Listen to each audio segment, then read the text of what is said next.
নেপাল ও শ্রীলঙ্কার পর এবার আগুন জ্বলে উঠেছে ভারতের রাজপথে। শিক্ষার্থী আর তরুণদের আন্দোলনে কেঁপে উঠেছে নয়াদিল্লি থেকে কলকাতা, পুনে থেকে হায়দ্রাবাদ। আসসালামু আলাইকুম সম্মানিত দর্শক, আজকে আপনাদেরকে দেখাবো এমন একটি গুরুত্বপূর্ণ ভিডিও যে ভিডিওটি দেখলে রীতিমতো অবাক হবেন। চাঞ্চল্যকর অবস্থা সৃষ্টি হয়েছে নেট দুনিয়ায় তুলপার, সামাজিক যোগাযোগ মাধ্যমে ভাইরাল। আসুন কথা না বাড়িয়ে দেখে আসি সম্পূর্ণ ভিডিওটি। 1 সেকেন্ডও না টেনে পুরো ভিডিওটি দেখবেন। চ্যানেলে নতুন হলে সাবস্ক্রাইব করে রাখবেন পরবর্তী আপডেট পাওয়ার জন্য। ভিডিওতে একটি লাইক করে দেখতে থাকুন সম্পূর্ণ ভিডিওটি।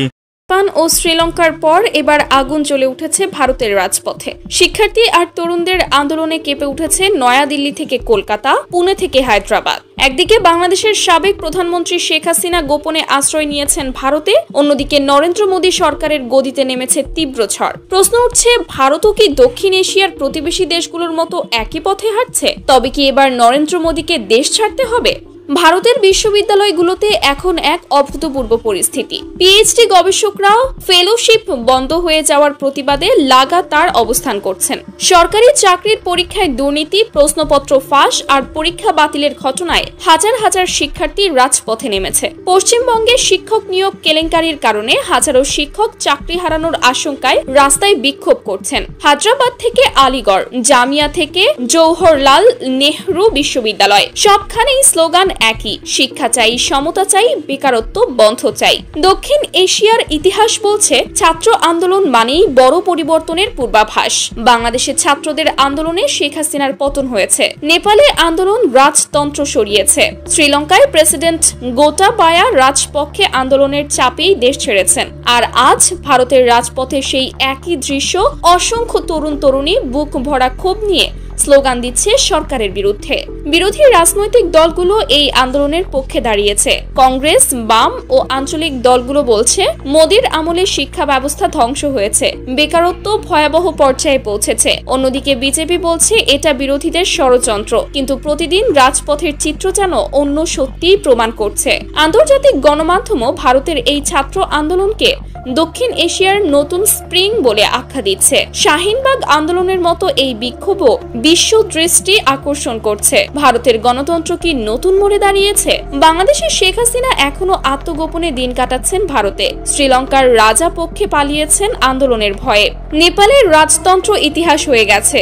এবার ভারতের প্রধানমন্ত্রী নরেন্দ্র মোদীর সামনে একই প্রশ্ন, তিনি কি ছাত্র যুবকদের এই ঝড় সামলাতে পারবেন, নাকি তাকেও একদিন দেশ ছেড়ে পালাতে হবে? ভারতের রাজপথ এখন উত্তাল। ইতিহাস যেন আবারও নতুন করে লেখা শুরু হয়েছে। ভারতের প্রধানমন্ত্রী নরেন্দ্র মোদী পদত্যাগ করে রাজনীতি থেকে অবসর নেয়ার পরিকল্পনা করছেন। এমনকি তার উত্তরসূরি নির্বাচন নিয়েও আলোচনা অনেক দূরে গিয়েছে। পরবর্তী বিজেপি নেতা কোন রাজ্য থেকে হবেন ইতিমধ্যে সেই সিদ্ধান্ত পাকাপোক্ত হয়েছে, এমন দাবি করেছেন শিবসেনা নেতা সঞ্জয় রাউত। তার দাবি, প্রধানমন্ত্রী নরেন্দ্র মোদী সেপ্টেম্বরে অবসর নেয়ার পরিকল্পনা করেছেন। নাগপুরে আরএসএস সদর দপ্তরে তার সাম্প্রতিক সফরও এর সাথে সম্পর্কিত। রাউত বলেন, মোদী গত 10 থেকে 11 বছরে আরএসএস সদর দপ্তরে যাননি। এখন তিনি দলের প্রধান মোহন ভগবতকে টাটা বাই বাই বলার জন্যই গিয়েছিলেন।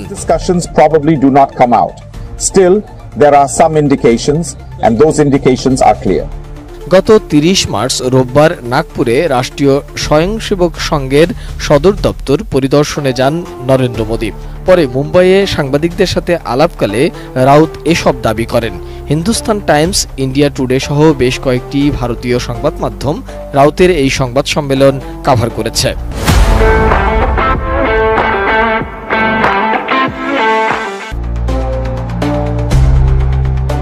রাউত বলেন, তিনি হয়তো আরএসএস সদর দপ্তরে গিয়ে অবসরের আবেদনপত্র জমা দিয়েছেন। তিনি বিশ্বাস করেন আরএসএস দেশের নেতৃত্বে পরিবর্তন চায়। আমি যতটুকু বুঝতে পারছি সমগ্র সংঘ দেশের নেতৃত্বে পরিবর্তন চায়। প্রধানমন্ত্রী মোদীর সময় শেষ হয়ে গেছে। তারা পরবর্তী বিজেপি প্রধানও নির্বাচন করেছেন। সিদ্ধান্ত অনুযায়ী মোদীর উত্তরসূরি নির্বাচিত হবে মহারাষ্ট্র থেকে। এদিকে বিজেপির সিনিয়র নেতা এবং মহারাষ্ট্রের মুখ্যমন্ত্রী দেবেন্দ্র ফড়নবিস সঞ্জয় রাউতের দাবি অস্বীকার করে বলেছেন, প্রধানমন্ত্রী মোদী আরও অনেক বছর দেশকে নেতৃত্ব দেবেন। 2014 সালের 26 মে রাষ্ট্রপতি ভবনে ভারতের প্রধানমন্ত্রী হিসাবে শপথ গ্রহণের সময় নরেন্দ্র মোদীর প্রধানমন্ত্রিত্ব শুরু হয়েছিল। ভারতীয় জাতীয় কংগ্রেসের মনমোহন সিংয়ের পর ভারতীয় জনতা পার্টির নরেন্দ্র মোদী ভারতের চতুর্থদশ প্রধানমন্ত্রী। মোদীর প্রথম মন্ত্রিসভায় 45 জন মন্ত্রী ছিলেন, যা পূর্বের সংযুক্ত প্রগতিশীল জোট সরকারের তুলনায় 25 জন কম ছিল। 2019 সালে মোদী দ্বিতীয়বারের মতো প্রধানমন্ত্রী হিসাবে নির্বাচিত হন এবং 30 মে 2019-এ রাষ্ট্রপতি ভবনে তিনি শপথ গ্রহণ করেছিলেন।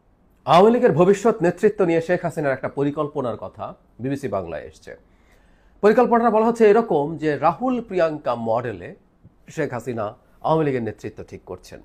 মানে রাহুল প্রিয়াঙ্কা মডেল আমরা নিশ্চয়ই বুঝতে পারি। প্রশ্ন হচ্ছে শেখ হাসিনা তার দলের নেতৃত্ব নিয়ে যে বিপদে পড়েছেন সেই বিপদ থেকে এই মডেল, সোকল মডেল কি তাকে রক্ষা করতে পারবে? তার আগে নিশ্চয় অনেকে প্রশ্ন করবেন, আওয়ামী লীগ আদৌ কি আছে? আওয়ামী লীগ আদৌ কি থাকবে? যদি না থাকে তাহলে এই আলাপ কেন? আমাদের একটা কথা মনে রাখা দরকার, আওয়ামী লীগ এখনো নিষিদ্ধ হয়নি।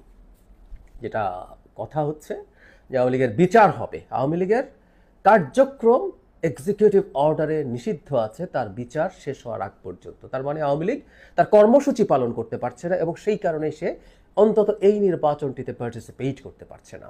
কিন্তু আমরা যখন একটা সালিশ মানি, কোর্টকে মানি, আইসিটিতে আওয়ামী লীগের বিরুদ্ধে মানে দলকেও বিচার করার অপশন থাকবে। সেইখানে যখন বিচার উঠবে, আমরা যখন সালিশ মানি, সেই সালিশ আমার পক্ষে নাও যেতে পারে, সেই বিচার আমার পক্ষে নাও যেতে পারে। আমরা এটা মেনেই সেখানে যাব এবং এটা আমরা গ্রহণ করব, এটা গ্রহণ করতে হবে।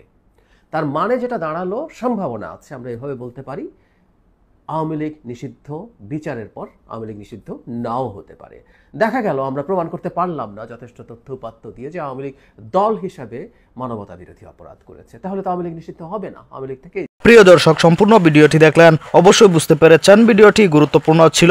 দর্শক, এই ভিডিওতে যে তথ্যগুলো আপনারা পেয়েছেন এ বিষয়ে আপনাদের কি মতামত তা অবশ্যই কমেন্টে জানাবেন এবং পরবর্তী আপডেট ভিডিওগুলো সবার আগে পেতে চ্যানেলটিকে এখনই সাবস্ক্রাইব করে রাখুন। এই মুহূর্তে বিদায় নিচ্ছি, দেখা হবে পরবর্তী কোনো ভিডিওতে। সে পর্যন্ত ভালো থাকুন, সুস্থ থাকুন। আসসালামু আলাইকুম।